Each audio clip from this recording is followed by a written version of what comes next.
Vanakkam. I am Srinivasan doing my second year MBBS. Today I am here to present to you on a very important topic which is of prime importance and interest to trekkers. Trekking, as we all know, is a very widely practiced adventure sport as well as leisurely practiced event all over the world. The problems and complications occurring in the human body because of the trekking is enormous, and it's not as simple as we think. The most common symptom which we encounter in trekkers is headache. Headache is one of the most important and very serious complication in trekking. Headache, the physiology as well as the clinical feature of it is very enormous.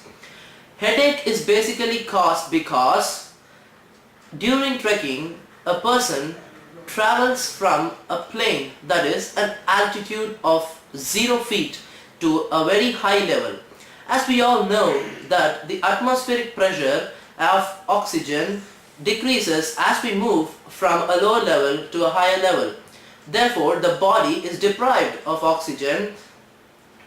So the oxygen mixing in the tissues and the amount of oxygen which is carried to each organ is drastically decreased. This results in slowing down of all the metabolic functions.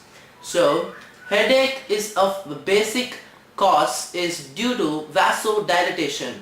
What we mean by vasodilatation is the vessels, the blood which is carried in these blood vessels expand, leading to a more volume of blood going through to each organ to meet its demands.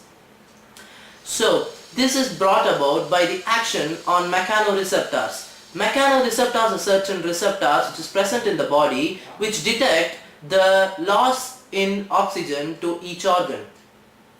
When this headache or the amount of oxygen that is needed by the body is severely decreased due to high altitude, there is a condition called as edema which will occur.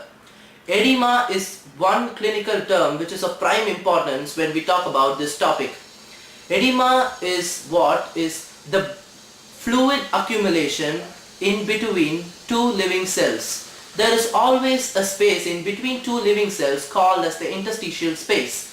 So there is fluid accumulation in this interstitial space when a person travels from a lower altitude to a higher altitude. So when this occurs due to two main factors. The first factor is capillary hydrostatic pressure. The second factor is colloidal osmotic pressure. What is capillary hydrostatic pressure? It is basically the pressure which is exerted by the walls of the capillaries due to blood flow. The osmotic pressure is the pressure which is exerted by the fluid which is present outside the blood vessels. So during an increased cardiac output, that is when there is more blood flowing through the vessels, there is an increase in the capillary hydrostatic pressure. When there is an increase in this pressure, there is a mismatch between the capillary hydrostatic pressure and the colloidal osmotic pressure. Normally, in physiological conditions, these two pressures get cancelled with each other such that the net pressure is always zero.